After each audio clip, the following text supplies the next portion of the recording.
அவன் நம்ம சொந்தம் மாமா முறக்காரன். முருகேசா நல்லா இருக்கியா? நல்லா இருக்கீங்க. ஏங்க அங்க பாருங்க எப்படி சிரிச்சிட்டு வர்றாரு பாருங்க. அவர் சிரிப்பை பார்த்தா செத்தவங்க கூட உயிரோட எந்திரிச்சு வந்துருவாங்க. சும்மா அடுத்தவனை புகழாம வேலையை பாருங்கடா, நாடு உருப்படும். சரி அது இருக்கட்டும், நீயும் உன் பிள்ளையும் எப்பயாச்சும் அவர் மாதிரி வாழ முயற்சி பண்ணிருக்கீங்களா? என் புள்ள சரியா இருந்தா அடுத்தவனை பத்தி நான் ஏன் யோசிக்க போறேன்? சீதாவை கூட கல்யாணம் பண்ணி வச்சிருப்பேன். ஏய் என்னடா சீதா அம்மா மேல கூட கண்ணு வந்துருச்சா? அட போடா, யாரு என்ன சொன்னாலும் சீதா அம்மா நம்ம பெரியவனுக்கு தான்டா. சின்ன வயசுலயே அப்பா அம்மாவை இழந்தாலும் மருமகளை தான் பொண்ணை போல வளர்க்குறாரு ரங்கநாதன். பெரியவனுக்கு தான் பொண்ணு. நீ அம்மா சைட்ல இருந்து பாக்குற, அப்பா சைட்ல இருந்து பார்க்க மாட்டேங்கிற. அதான் பெரவலூர்காரங்க ரெண்டு குடும்பத்துக்கும் ஆகாது. அதுவும் இல்லாம இவங்க மேல அவங்களுக்கு இலக்காரம். இது போதாதா? நீ நினைக்கிறது நடக்காது அண்ணே. இப்பெல்லாம் பார்த்தாலும் பார்க்காமலே போயிடுறீங்க. கோவிந்தராஜ் அடப்பாவி பிளேட் அப்படியே மாத்தி போட்டு. நான் எங்கடா மாத்தி பேசினேன், ஒரு மதிப்பு தான். ஏமா பெரிய தம்பி மொத்த துணியும் ஊர்ல இருந்து எடுத்துட்டு வந்துட்டார் போல இருக்கு. அதனால என்ன, அவர் பாக்கெட்லயே எல்லா பணத்தையும் மறந்து வச்சுட்டு போயிடுவாரு. பார்த்து தொவ. பின்ன இதுல கிடைச்ச 1 லட்சம் ரூபாய் தானே என் பொண்ணுக்கு வரதட்சணையா கொடுத்தேன். கொடுப்ப 1 லட்சம் என்ன 2 லட்சம் கூட கொடுப்ப. கட்டின சேலையை மறுபடியும் கட்ட மாட்டா. இவ வேலை நல்லா தான் இருக்கு. முதல்ல 2 பேத்துக்கும் கல்யாணத்தை பண்ணி வைங்கம்மா. வர மருமகள்ங்க இது எல்லாத்தையும் பார்த்துப்பாங்க. ஏன் செய்ய முடியலையா? அப்புறம் அனகாபுத்தூர்ல தங்கச்சி படிக்கிறா. படிப்பு முடிஞ்சதும் அவளுக்கு உடனே பெரியவனுக்கு முடிஞ்ச அன்னைக்கு சாயந்தரமே சின்னவனுக்கும் முடிச்சிருவோம். பெரிய தம்பிக்கு நம்ம பொண்ணு பார்க்க தேவையில்லம்மா, சீதாவையே கட்டி வச்சிருவோம். நான் கட்டிக்க மாட்டேன். இப்ப பாரு ஏய் போயின்னு கூப்பிடுறாரு. பேரை சொல்லி ஒரு தடவையாவது கூப்பிடுறாரா? சீதான்னு பேரை சொல்லி கூப்பிட்டோம் 2 நிமிஷத்துல கட்டிக்கிறேன். ஏய்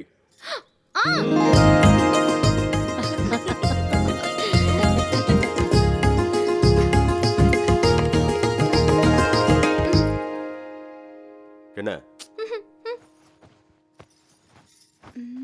ஏய் உனதா என்ன பாக்குற?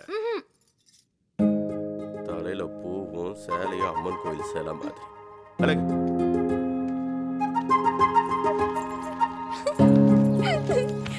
மாமா உங்களுக்கு ஒரு விஷயம் தெரியுமா? பெரியவர் வேலையை விட்டுட்டாரு. உனக்கு எப்படி தெரியும்? அது என்னமோ எல்லாமே எனக்கு தானே தெரிஞ்சு போகுது.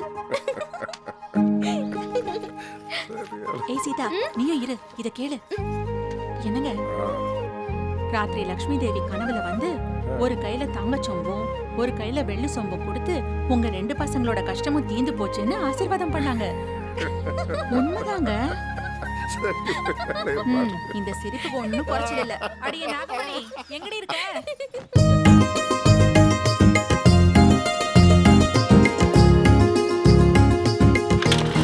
ஐயோ, அதுக்குள்ள என் புள்ள கிளம்பிட்டான் போல இருக்கு. அடே பெரியவனே, உனக்காக காஃபி போட்டு எடுத்துட்டு வரேன்டா. ஏண்டி எங்கடி போயிட்டாம? அவர் ஆபீஸ் போயிட்டாரு. ஆபீஸ்க்கா? நான் இங்க நிறுத்தினா வாஸ்து நல்லா இருக்கா? டேய் அண்ணனை பத்தி ஏதோ சொன்னியாமே. இருந்து கையறா. நாங்களும் வேலை வெட்டி இல்லாம சும்மா தான்டா மட்டும் நான் கலெக்ட் ஊத்தியமா பாக்குறேன். ஏய் என்னடாங்க? அண்ணன் வந்ததுனால நீ தப்பிச்சிட்ட. மாவன உன்னை அப்புறம் வச்சுக்கிறேன்டா. அது வேற ஒண்ணும் இல்லண்ணா, அந்த தோல் தூக்கியும் அவங்க இருக்க அல்ல கைகளும் கொஞ்ச நாளாவே ரொம்ப இம்சை பண்றாங்கண்ணே. முதல்ல ஜோக் போட்டு அப்புறம் ஆடுறா. என்னது உங்களுக்கு அறிவு இருக்கா? வளர்ந்துருக்கீங்க. பக்கத்துல ஸ்கூல்ல வச்சுக்கிட்டு இப்படிலாம் பண்ணலாமா? வெட்டித்தனமா தான் விளையாடுறதுக்கு உங்களுக்கு வேற விளையாட்டே கிடைக்கலையா? போங்க வெளியே போங்க. போலீஸ்ல கம்ப்ளைண்ட் பண்ணிடுவேன். அவங்க வந்து உங்களை லாட கட்டிடுவாங்க, ஜாக்கிரதை. என்னது கம்ப்ளைண்ட் கொடுக்க போறியா? மேல காக்கா காக்கான்னு கரையுது, அது மேல கம்ப்ளைண்ட் கொடுத்தியா? அதுவும் அங்க கூட்ஸ் வண்டி கூன்னு கூவிட்டே போகுது, அது மேல கம்ப்ளைண்ட் கொடுத்தியா? எங்களை பார்த்தா மட்டும் தான் உனக்கு இழிச்ச வேணா தெரியுதா? எல்லாரையும் காலி பண்ண சொல்ல நாங்களும் காலி பண்றோம்.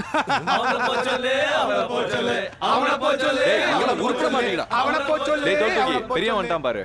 இவன் ஆட மாட்டான், நம்மளே ஆட விட மாட்டான். எப்பவும் இப்படிதான். அவன் போற வரைக்கும் நம்ம அடக்கி வசிப்போம். அவன் எதுக்குடா இங்க வந்தா? என்ன கேட்டா? இப்ப கொடுக்கறேன் பாரு அவனுக்கு ஒரு சர்க்கு. பாத்துட்டே இருங்கடா. அண்ணா அவன் நம்ம பக்கம் தானே வரான்.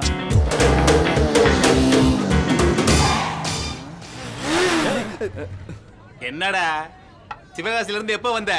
நீயே வந்தே இல்ல அவங்களே அனுப்பி வச்சுட்டாங்களா?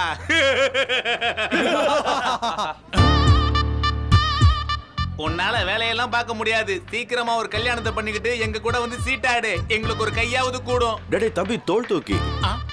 ரூபாய் சம்பளத்துல எனக்கு ஒரு வேலை கிடைச்சதுன்னா நீயும் அப்பனும் நிம்மதியா தூங்குவீங்க. வயிற்றுச்சலே வெந்துட மாட்டீங்க. அடிச்சேன்னா 1/2 மைல் தள்ளி போய் விழுவ. போடா. போகும்போது இதை செட் பண்ணிக்க. அட்ரஸ் சொல்லி அனுப்புங்கடா. அட்ரஸ் உங்களுக்கு தெரியும். உலகத்துல ஏதாவது எப்பவும் நடந்துட்டே இருக்கணும்டா. இல்லைன்னா எல்லா பயக்கானும் நம்ம மேலதான் விழும். டே டைசன், வாழ்க்கையில மேல போறதுங்கிறது இதான்டா. ஓஹோ ஓஹோ என்னடா இடம் வந்துச்சு, எழுந்துரு.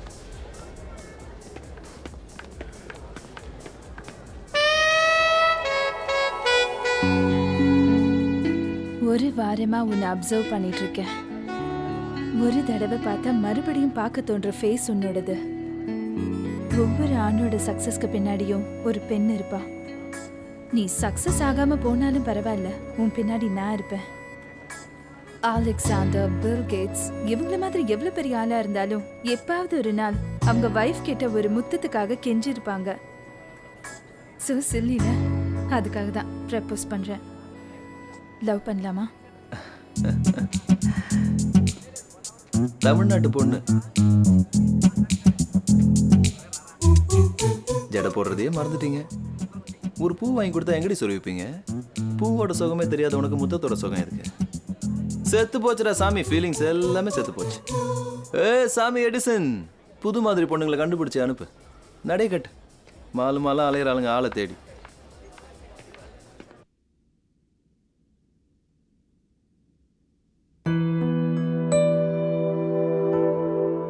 இன்னும் எந்திரிக்கலையா நீங்க எல்லாரும்? ஏமா கீதா, எந்திரிக்க மனசு வரலையா? மணி 11 ஆச்சு. ஸ்கூலுக்கு லீவ் போட்டுட்டு நீ இன்னும் தூங்குறியா? எந்திரிடி, எந்திரி. என்னடி இது சோம்பேறித்தனம்? பொம்பளை பிள்ளைங்க இப்படி தூங்க கூடாது. எந்திரிங்கடி. எனக்கு பிடிச்சது 2 ஒன்னு தூக்கம், இன்னொன்னு நல்ல புருஷன். ரொம்ப நல்லா இருக்குடி. எப்படி உங்க அக்காவுக்கு கல்யாணம் ஆக போகுது, அப்பவே உனக்கு ஒரு பையனை பார்த்து கல்யாணம் பண்ணி வச்சிடலாம். எனக்கு எப்படிப்பட்டவ வேணும்னு எனக்கு தெரியும்.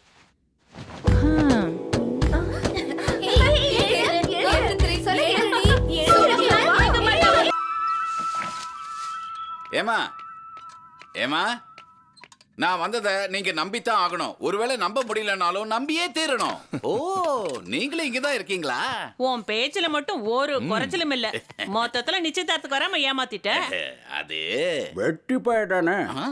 எல்லா இடத்துக்கும் போய் நாரதர் வேலை பண்ற. நீங்க சொன்னா உண்மையாதான் இருக்கும். ஒருவேளை இல்லைனாலும் நீங்க சொன்னதுனால உண்மையாதான் இருக்கணும். இது மட்டும் நல்லா இல்லம்மா, சொல்வ. பலகாரம். சீதா எப்படி இருக்கான்னா? சீதா? சீதா நல்லா இருப்பா. ஒருவேளை நல்லா இல்லனாலும் அது சீதா இல்லையாமா, நல்லாதான் இருப்பா. அப்படிதான். இதே குடும்பத்தினம் தான் சீதா கட்டியே இருக்கு. என்னதான் இருந்தாலும் தம்பி பொண்ணாச்சே. பலகாரம் சாப்பிடுறியாமா? எப்படி வளர வேண்டிய பொண்ணுடா.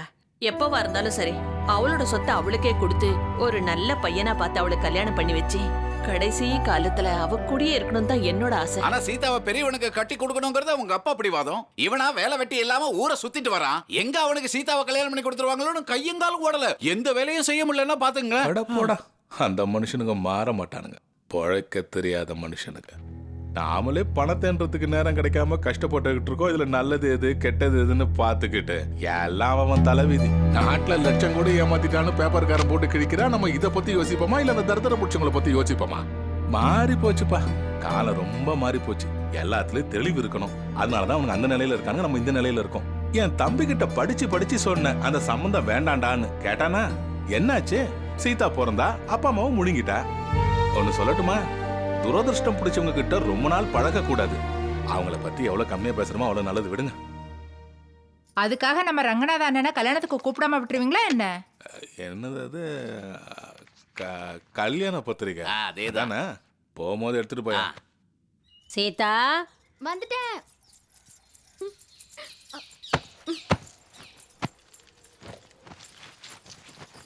பார்த்து மெதுவா வா.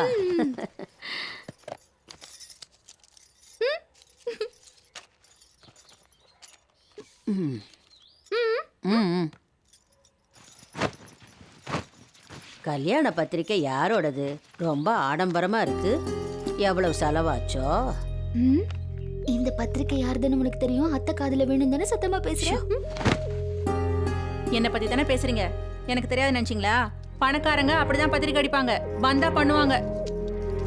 பெரியவங்க பணம் இருக்கிற திமிர பத்திரிக்கை அடிச்சு காமிக்கிறாங்க. அடுத்தவங்க கிட்ட கொடுத்தா போயிடுவோமா? அவங்க வீட்ல மாதிரியே நம்ம வீட்ல கல்யாணம் நடக்கலைன்னு கவலைப்படுறீங்க தானே? அப்படின்னு நான் உங்ககிட்ட சொன்னேனா? என்னமோ எனக்கு எல்லாமே தெரிஞ்சு போது அதான் கேக்குறேன், அவ்வளவுதான். என்னடி தெரியும் உனக்கு? பிறந்த 3 மாசத்துலயே அம்மா அப்பா செத்து போனா சொந்த தம்பி மகன்னு கூட பார்க்காம உன்னை இங்க கொண்டு வந்து போட்டவங்க அவங்க. சின்னவ காலேஜ் சீட்டுக்காக ஏதோ சொந்தக்காரங்க ரெக்கமெண்ட் பண்ணுவாங்களேன்னு பார்க்க போனா பெரியவனை தெரியாதவங்க மாதிரி 4 மணி நேரம் வெயிட் பண்ண வச்சாங்களாம். எவ்வளவு வேதனைப்பட்டான் தெரியுமா அவன்? எப்பவுமே இப்படிதான் நடந்துக்கிறாங்க. எப்பவாவது நம்மள மனுஷங்களா மதிச்சிருக்காங்களா? சரி போனா போட்டோன்னு வீட்டுக்கு போனா என்ன சேலை கட்டிட்டு வந்திருக்க, எவ்வளவு நகை போட்டுட்டு வந்திருக்க, யாருக்கு வேணும் இதெல்லாம்? பெரியவனா பெரியவனா அடியே அவர் வந்துட்டாரு, இந்த நாடகத்தை அங்க போய் போட சொல்லு.